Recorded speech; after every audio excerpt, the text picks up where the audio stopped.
لله نحمده ونستعينه ونستغفره ونؤمن به ونتوكل عليه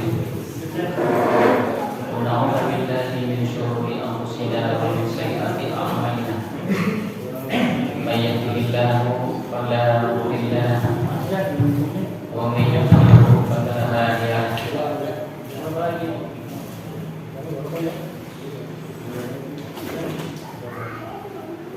Allahumma shalli wa sallim ala habibina Muhammad wa ala alihi wa ashabihi wa man tabi'ahum ila yaumil qiyamah. Wa ba'du, faqad qala ta'ala fil Qur'anil Karim. A'udzu billahi minasy syaithanir rajim. Wa ya'buduni hadza siratun mustaqim. Wa qala Rasulullah sallallahu alaihi wasallam khairukum man ta'allama al-Qur'ana wa 'allama. Shadaqallahu wa shadaqa Rasulullah. Yang saya hormati, saya muliakan para asatidz, para tokoh masyarakat yang hadir pada kesempatan taklim kita pada malam hari ini di mushola Alfiyah Al-Istiqomah. Bapak-bapak jamaah salat Maghrib, jamaah mushola Alfiyah Istiqomah yang semoga semuanya senantiasa mendapatkan rahmat, barakah, maghfirah serta ridha dari Allah Subhanahu wa taala. Alhamdulillah, Bapak Ibu yang sekalian rahimakumullah, malam ini insyaallah kembali kita duduk di majelis ini dengan niat mentaklimkan kitabullah Subhanahu wa ta'ala dan hadis-hadis baginda Nabi Muhammad sallallahu alaihi wasallam, di mana tadi disebutkan khairukum man ta'allama al-Qur'an wa 'allama. Paling baiknya kalian adalah orang yang belajar Al-Qur'an dan mengajarkannya. Hadis yang lain Rasulullah bersabda, "La yuridillahu bihi khairan yufaqihu fid-din." Barang siapa yang dikehendaki baik oleh Allah Subhanahu wa taala, maka Allah pahamkan dia tentang masalah-masalah agamanya. Hadis yang lain Rasulullah bersabda, "Man salaka tariqan yaltamisu fihi 'ilman, sahalallahu lahu tariqan ila jannah." Barang siapa yang menempuh satu jalan untuk menuntut ilmu, maka Allah mudahkan baginya jalan-jalan untuk menuju surga Allah Subhanahu wa taala. Dan kita semua termasuk golongan orang-orang yang bersama baginda Nabi Muhammad sallallahu alaihi wasallam dengan keluarga kita semua di surga Firdausnya, juga bersama para kekasih Allah dan para sahabat Rasulullah sallallahu alaihi wasallam. Bapak Ibu sekalian rahimakumullah, malam ini insyaallah saya akan membahas sekitar sholat dan pembagiannya. Di sini saya mengambil sebuah hadis qudsi. Allah Subhanahu wa taala berfirman, yang kemudian melalui lisan Rasulullah sallallahu alaihi wasallam, qala Allah ta'ala, "Qasamtu sholata baini wa baina 'abdi nisfayn wa li 'abdi ma sa'ala. Fa idza qala 'abdu alhamdulillahi rabbil 'alamin, qala Allah ta'ala hamidani 'abdi. Wa idza qala ar-rahmanur rahim, qala Allah ta'ala asna 'alayya 'abdi. Wa idza qala maliki yaumiddin,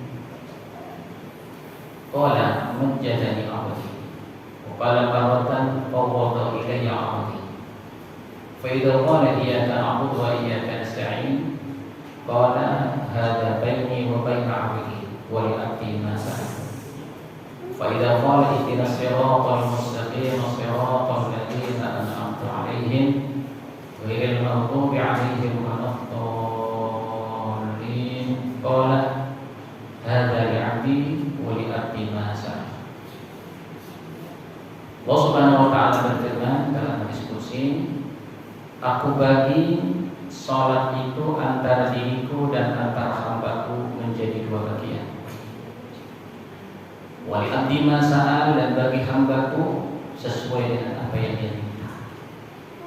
Fa idza qala abdu alhamdulillahi rabbil alamin, ketika di dalam salat seorang hamba membaca alhamdulillahi rabbil alamin, segala puji bagi Allah.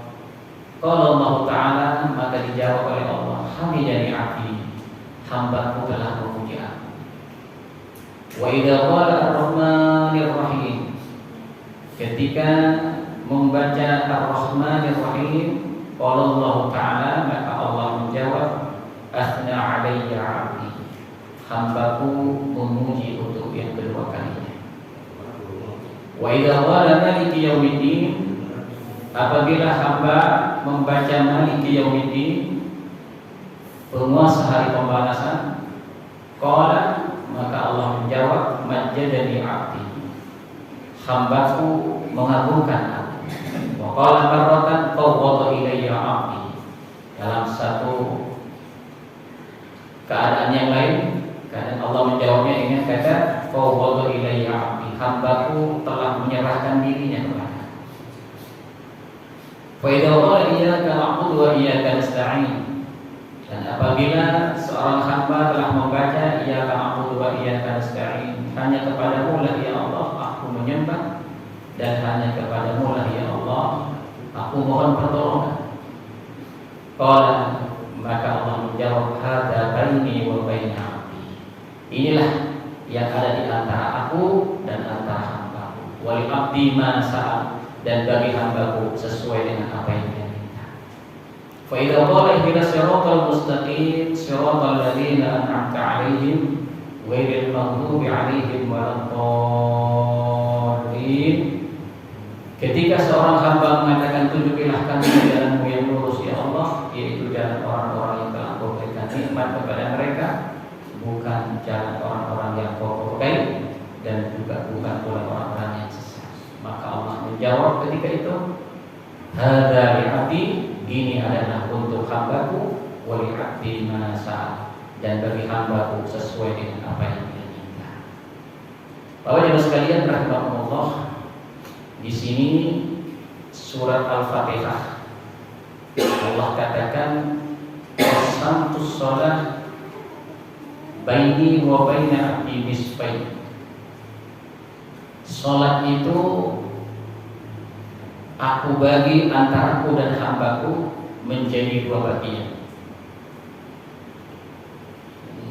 Wali abdi ma sa'al, sementara bagi hambaku sesuai dengan apa yang dia minta. Di sini ulama memberikan komentar, surat Al-Fatihah itu sebenarnya memang inti daripada sholat, sehingga ketika mencontohkan di sini, ketika baca surat Al-Fatihah, di sini Allah katakan aku bagi sholat itu menjadi dua bagian, untukku dan untuk hamba. Jadi surat Fatihah itu disebutnya sebagai as-sholah. Jadi nama lain daripada surat Fatihah diantaranya adalah surat as-sholah. Nah, dalam hadis qudsi Allah juga menyebutnya adalah as-sholah. Ada juga pendapat yang lain yang mengatakan bahwa memang sholat itu intinya ya surat Fatihah. Adapun kemudian rukun-rukun selanjutnya itu adalah merupakan rukun-rukun yang memperkuat keadaan atau kedudukan surat Fatihah. Maka Bapak Ibu sekalian, disinilah kita akan perlu merenungkan bahwa ketika kita sholat terjadi dialog antara kita dengan Allah. Maka sunnahnya ketika kita membaca Fatihah itu per ayat kita berhenti. Bismillahirrahmanirrahim. Alhamdulillahirabbil alamin. Ar-Rahmanir-Rahim. Maliki yaumiddin. Karena setiap kita berhenti itu langsung dijawab oleh Allah. Seperti tadi ya, langsung dijawab oleh Allah. Nah, disinilah silah hubungan antara hamba dengan Tuhannya, dengan Allah Subhanahu wa taala yang terjadi di dalam sholat ketika kita membaca surat Al-Fatihah. Nah, disinilah kita harus paham makna surat Fatihah ini, Bapak. Ketika kita melaksanakan sholat, kemudian kita rasakan dan renungkan maknanya ayat per ayat. Ternyata di situ ada dua bagian. Pertama untuk Allah, yang kedua untuk kita. Maka kata Allah, aku bagi menjadi dua. Pertama adalah untukku, yang kedua adalah untuk aku. Untuk Allah apa? Pujian baginya. Allah sangat senang dipuji.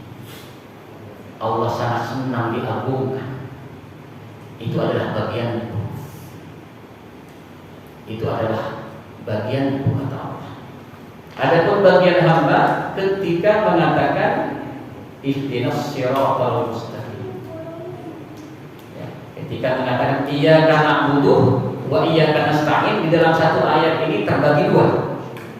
Iyyaka na'budu untuk Allah, wa iyyaka nasta'in untuk hamba. Maka ketika tadi iyyaka na'budu wa iyyaka nasta'in, hada baina abdi baini wa baina abdi wa li abdi masa. Jadi di dalam satu ayat itu, maka ayat yang pertama bagian pertama ikut ke atas, bagian yang kedua wa iyyaka nasta'in ikut ke bawah. Iyyaka na'budu hanya kepadamu lah ya Allah kami menyembah. Setelah kita puji Allah, maka kita nyatakan ya Allah hanya kepadamu lah ya Allah hambamu ini menyembah. Wa iyyaka nasta'in, dan hanya kepadamu lah ya Allah hambamu ini mohon pertolongan. Inilah bagian kita. Maka selanjutnya minta pertolongan apa yang pertama dan utama? Ihdinas siratal mustaqim. Tunjukilah kami ya Allah ke jalan yang lurus. Di sini permintaan diajarkan oleh Allah, permintaan yang tertinggi itu adalah minta hidayah.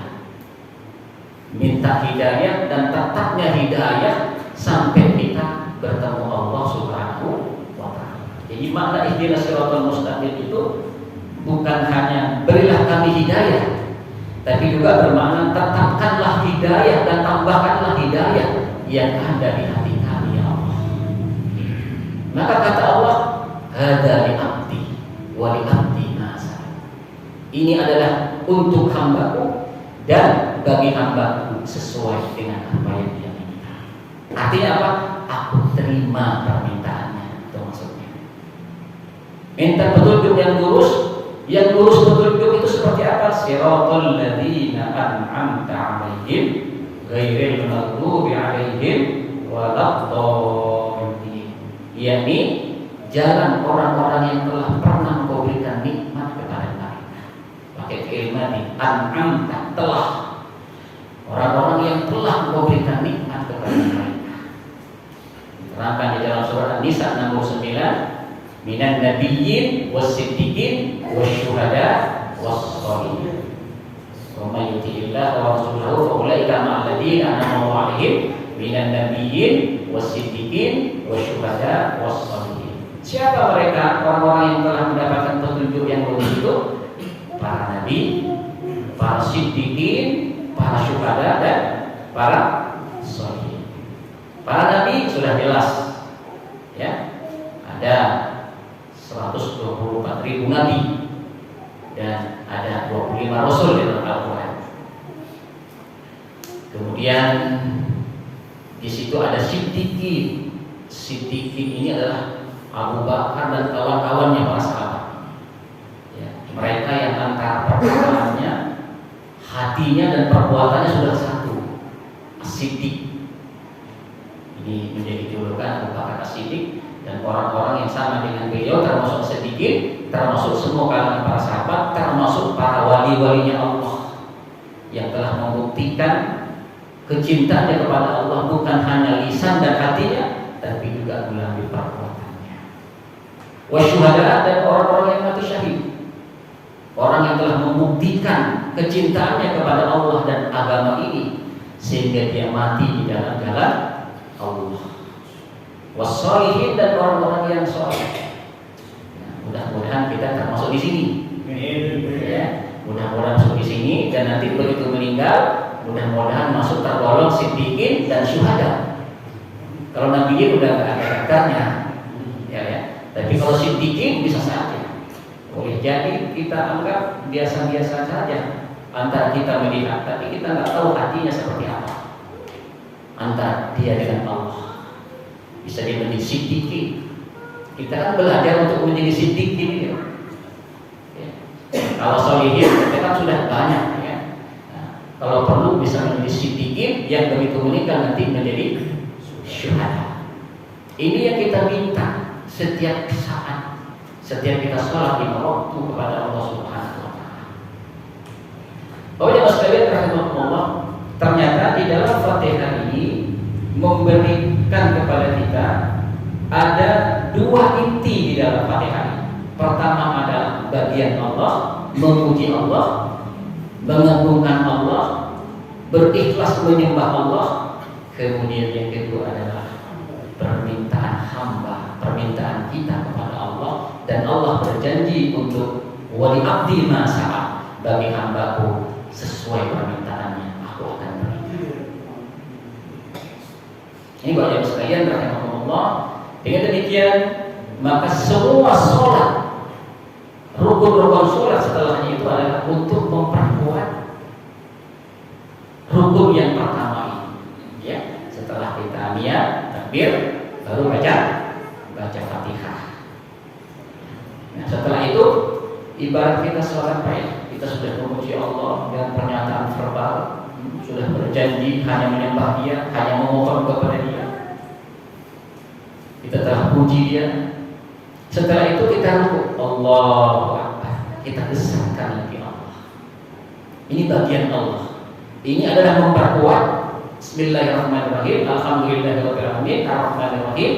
Maliki yaumiddin. Iyyaka na'budu. Allahu Akbar, memperkuat, membesarkan lagi. Subhana rabbiyal azim wa bihamdihi. Subhana, maha suci Allah, Rabbi Tuhanku al-azim yang maha agung, wa bihamdihi, dan segala puji bagi Allah. Jadi subhanallah wa bihamdihi itu Bapak Ibu sama dengan mengucapkan subhanallah walhamdulillah. Jadi kita besarkan Allah, kita puji Allah, kita sucikan Allah, kita puji Allah. Ya, itu adalah memperkuat. Jadi ketika kita sholat Bapak Ibu, pertama kita menyatakan secara verbal, ya. Dan ingat, ketika kita memuji Allah itu muncul dari rasa terima kasih. Memuji itu kan karena kita merasakan ada nikmat, berterima kasih kepada Allah, bersyukur. Alhamdulillahirabbil alamin, segala puji bagi Allah Rabbul alamin. Kita termasuk alam semesta, alam itu termasuk bagian alam. Alam itu selain Allah, makhluknya Allah, ciptaan Allah, sebagai tanda adanya Allah. Alam itu hanya tanda adanya Allah. Allah menciptakan kita, Allah menciptakan alam semesta itu dengan Rahman dan Rahimnya. Ar-Rahmanir Rahim. Segala puji bagi Allah Rabbul Alamin, Ar-Rahmanir Rahim. Bapak akan di sini. Allah menciptakan kita dengan Rahmannya. Rahman itu apa artinya? Allah Maha Pengasih. Orang mukmin dikasih, orang kafir dikasih. Yang beriman dikasih, yang tak beriman juga dikasih. Maka kita ketika saat itu kita bayangkan semua nikmat fisik yang ada di dalam diri kita, berupa materi, diri, kesehatan kita, rumah kita, anak istri kita, kendaraan kita. Itu bagian dari rahmannya Allah. Bayangkan semua ketika kita sholat bahwa itu nikmat dari Allah. Wa ma bikum min nikmatin fa min Allah, kata Allah. Segala apapun nikmat ada padamu itu datang dari Allah. Maka ketika kita baca Ar-Rahman, bayangkan semua nikmat zahir, nikmat yang fisik kepada kita. di mana nikmat ini orang kafir pun juga dapat dikasih oleh Allah. Tadi begitu baca Ar-Rahim yang Maha Penyayang, bayangkan nikmat batin berupa iman yang Allah berikan di dada kita, dada anak istri kita, berupa Islam, berupa ibadah dan istiqomah di dalam ibadah. Itu adalah pemberian Allah terbesar kepada kita yang tidak diberikan kepada orang kafir. Orang kafir nggak punya itu. Ya. Ketika Ar-Rahman, bayangkan nikmat zahir, orang kafir juga dapat. Tapi begitu Ar-Rahim, Bapak Ibu sekalian, bayangkan nikmat iman. Orang kafir tidak kebahagiaan. Bahkan istrinya Nabi Nuh nggak kebahagiaan, istrinya Nabi Lut nggak kebahagiaan, pamannya Nabi nggak kebahagiaan, bapaknya Nabi Ibrahim tidak kebahagiaan. Sementara kita kebahagiaan iman ini, subhanallah. Bapak dikasih dunia dan segala isinya, tapi tidak dikasih iman. Mau tidak? Dikasih hidup 1000 tahun, ya. Dunia dikasih seisi langit dan bumi, tidak dikasih iman, mau tidak? Di sini Bapak rasakan nikmat iman ini. Ya, kita nggak mencari, sebagian orang mencari karena tadinya belum Islam. Kita begitu lahir cepat ketemu Islam, bisa hadatin, diadain oleh Bapak kita. Ini subhanallah. Kalau terlambat ribuan tahun di Indonesia jadi Hindu gitu, jadi Buddha gitu. Kalau terlambat, ini kan anugerah. Ini harus dirasakan ketika kita membacakan Alhamdulillahirabbil alamin Ar-Rahmanir Rahim Maliki Yaumiddin. Nah, ketika Maliki Yaumiddin rasakan nikmat-nikmat yang Allah akan berikan nanti di surga. Di kubur bagaimana nikmat Allah diberikan kepada orang beriman. Kemudian di mahsyar, di hari kiamat, hari berbangkit, di syiar, di yaumul mizan. Bapak Ibu sekalian, rasakan itu semua nikmat dari Allah. Orang yang benar-benar beriman tidak sedikit pun mendapatkan kesusahan di alam kubur. Ketika berbangkit tak sedikit pun mendapatkan kesusahan. Begitu juga di mahsyar, di syiar, tidak sedikit pun mendapatkan kesusahan. Kenapa? Karena semua sudah dijamin oleh Allah. Wali abdi manasa. Ya, itulah perlunya kita ingin seperti orang-orang para nabi, para siddiqin. Nanti kita dikumpulkan dengan mereka. Maka kita nanti tidak akan bertemu dengan kesusahan. Kira-kira ini nikmat kecil paling besar. Coba kalau kita nggak punya tiket iman. Iman ini tiket menuju surga. Sekarang ada 8 miliar manusia di bumi, cuma 2 miliar yang memiliki tiket. Alhamdulillah kita dapat. Coba kalau tidak dapat seperti apa? Subhanallah. Nah, ini rasakan ketika kita sholat. Jadi sholat kita akan khusyuk ya. Alhamdulillahirabbil alamin Ar-Rahmanir Rahim Maliki Yaumiddin Iyyaka na'budu wa iyyaka nasta'in. Nah, ketika baca itu Iyyaka na'budu wa iyyaka nasta'in, kita berjanji kepada Allah untuk hanya menyembahnya dan hanya memberi pertolongan, pertolongan. Kemudian ketika ihdinas shiratal mustaqim, kita minta kepada Allah agar kita dimasukkan ke jalan yang lurus. Jalan yang lurus itu apa? Kita memuji Allah dan menyembah Allah, mengenal Allah dan menyembah Allah. Itulah jalan para nabi, para siddiqin, para syuhada dan para saleh. Kita mohon kepada Allah supaya kita tidak termasuk golongan orang-orang yang dimurkai Allah dan orang sesat. Siapa mereka? Minal munafiqin wal musyrikin wal kafirin wal yahud wal nasara wal majus dan selainnya. Kita mohon perlindungan kepada Allah supaya di dunia tidak berkasih sayang dengan mereka dan nanti di akhirat pun juga tidak berkumpul dengan mereka. Kalau sebatas muamalah tidak masalah, tapi kalau kemudian berkasih sayang dan kemudian kasih sayangnya itu kemudian sampai menduakan saudara kita sendiri, saudara kita sendiri dimusuhi, sama mereka kita bersetia hati, ini yang membahayakan agama. Itu tidak diperbolehkan dalam agama. Ya, la tattakhidul yahuda wan nasara awliya. Nah, ini hati-hati, ya, hati-hati. Bapak Ibu sekalian, apabila ini sudah ada di dalam hati kita telah memuji Allah begitu rupa dan begitu terasa kebesaran nikmat Allah di dalam hati kita.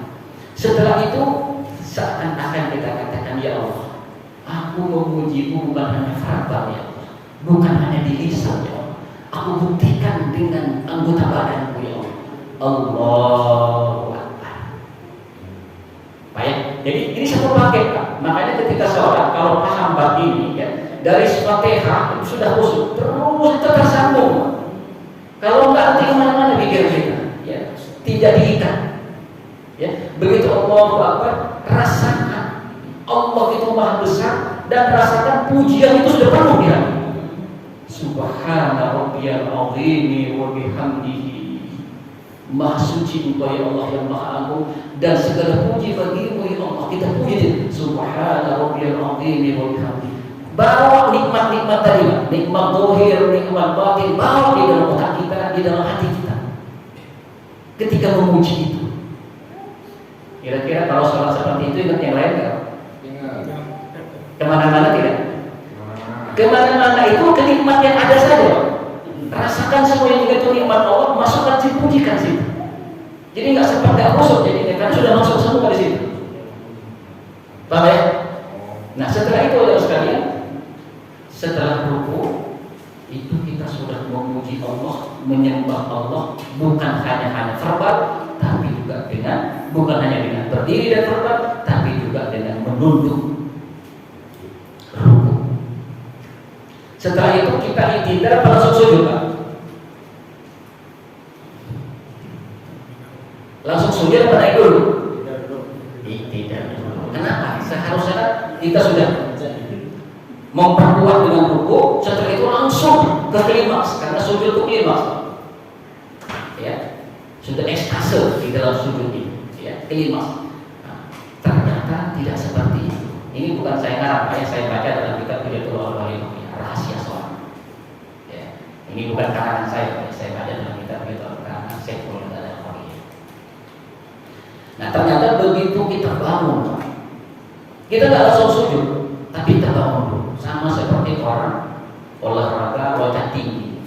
Kalau kita loncat tinggi semakin tinggi, kira-kira kita loncat dari sini atau mundur dulu? Mundur dulu. Supaya apa? Supaya kita dapat. Kalau langsung loncat di sini nggak dapat. Maka kita mundur dulu. Ancang-ancang. Di sini kita sudah penuh dada kita. Ya, sudah penuh dengan prapuji di dalam ruku ini. Bahkan badan pun ikut menyembah Allah dan memujinya. Setelah itu apa? Sami Allahu liman hamidah. Allah maha mendengar kepada orang yang memujinya. Rabbana lakal hamdu, segala puji bagimu ya Allah. Ada terusnya nggak? Gimana terusnya Pak? Milkus samawati wa milkul ardi wa milkuma syi'ta min syai'in ba'd. Bisa milkas, bisa milkus ya. Kalau milkus samawati wa ard, segala puji bagimu ya Allah, puji sepenuh langit dan sepenuh bumi. Kira-kira seperti apa? Puji sepenuh langit sepenuh bumi. Ini sebenarnya Bapak harus merasakan, itu bukan gombal gitu. Kalau di lisan seperti itu, di hati nggak ada, itu namanya gombal. Betul? Maka dari tadi itu sudah dibawa. Subhanallah, sami Allahu liman hamidah, Rabbana lakal hamdu milkus samawati wal ardh, sepenuh langit sepenuh bumi Allah, wa milku ma syi'ta min syai'in ba'd, dan sepenuh apa saja yang kau kehendaki seperti itu ya Allah. Kayak apa ujian ini? Kalau merasakan Subhanallah. Kenapa? Nikmat iman dan nikmat sehat itu Pak. Kalau kita ukur dengan pujian yang kecil, nggak bisa. Karena nikmat iman itu mahal sekali. Paham ya? Maka begitu, ini penuh ya. Begitu hati sudah penuh, pikiran sudah khusyuk kepada Allah, Allahu Akbar. Langsung Subhana rabbiyal a'la wa bihamdihi, Subhana rabbiyal maha suci Engkau ya Allah yang maha tinggi, wa bihamdihi, dan segala puji bagi Engkau ya Allah. Saat itu Bapak rasakan lagi. Kalau saya Pak, ketika membayangkan nikmat fisik ya paling kesehatan terasa sekali. Kalau masalah harta orang kafir lebih banyak dapat, ya Pak ya. Tapi begitu nikmat iman Pak, saya tidak bayangkan ya Allah, seandainya tidak ada ini kayak apa. Bayangkan nikmat iman itu, saya bisa meneteskan air mata ya. Kalau membayangkan ini di dalam sujud sampai subhanallahil a'la wa bihamdihi. Kondisi hamba paling dekat dengan Allah kata hadis di dalam sujud. Di dalam sujud itu paling dekat kita dengan Allah. Nah, saat itu kita benar-benar memuji Allah. Subhanallahil a'la wa bihamdihi, subhanallahil a'la wa bihamdihi. Setelah itu Allahu akbar, baca Rabbil firli warhamni wajburni warfa'ni warzuqni wahdini wa'afini wa'afani. Jadi riwayatnya macam-macam, terserah bapak yang apa yang mana. Yang jelas kalau ada 8 permintaan itu ya, Allah Rabbil firli, ya Allah ampuni aku. Rabbil firli warhamni, sayangi aku. Rabbil firli warhamni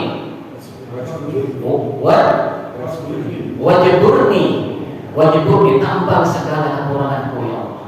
Warzuqni, berikan aku rezeki ya Allah. Warfa'ni, angkat derajatku ya Allah.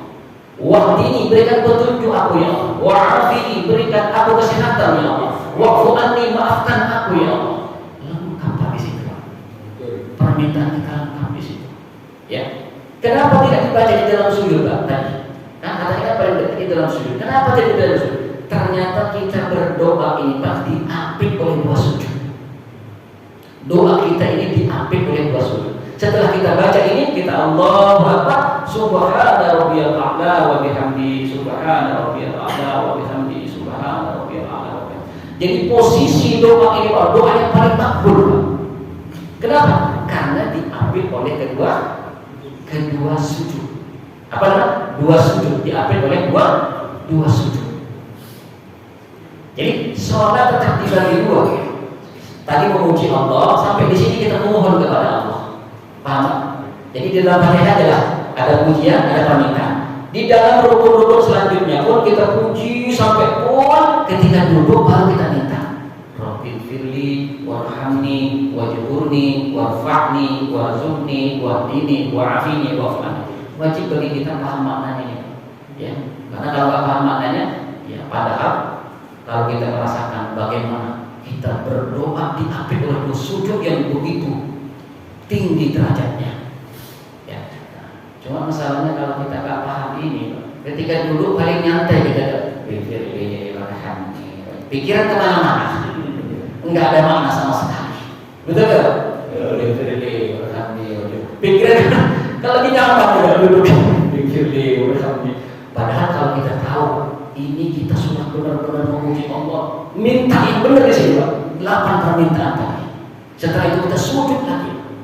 Baru setelah itu kita naik lagi Allahu Akbar. Kita puji lagi sedikit lebih dalam lagi daripada yang pertama.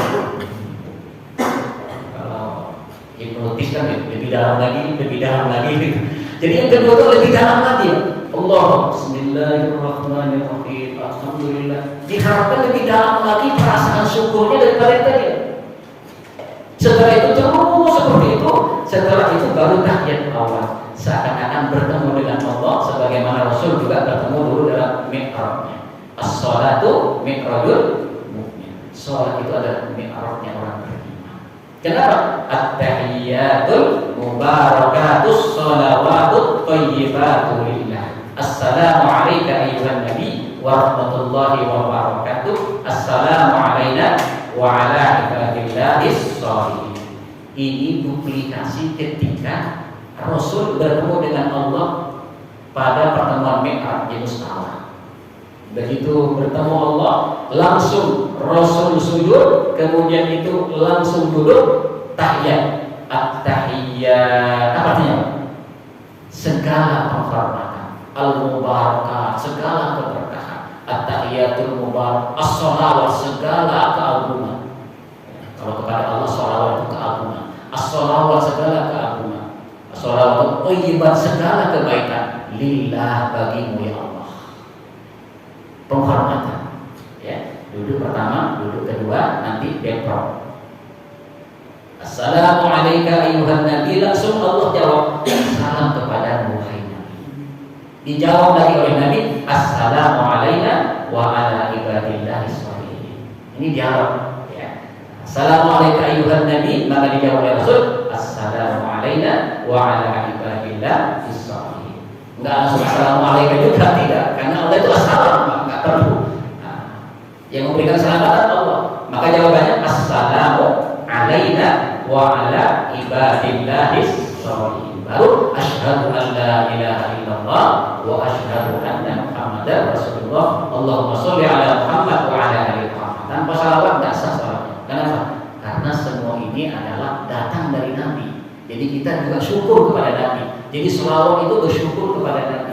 Barang siapa tidak bersyukur kepada manusia, tidak bersyukur kepada Allah. Man lam yashkurin nas, lam yashkurillah. Pertama manusia kita syukuri siapa? Rasul Muhammad sallallahu alaihi wasallam. Dengan bersalawat kepadanya, itu arti kita bersyukur atas nikmat melalui baginda Nabi Muhammad sallallahu alaihi wasallam. Setelah itu kita bangkit lagi, baca lagi Fatihah lebih dalam lagi daripada yang kedua dan ketiga pertama.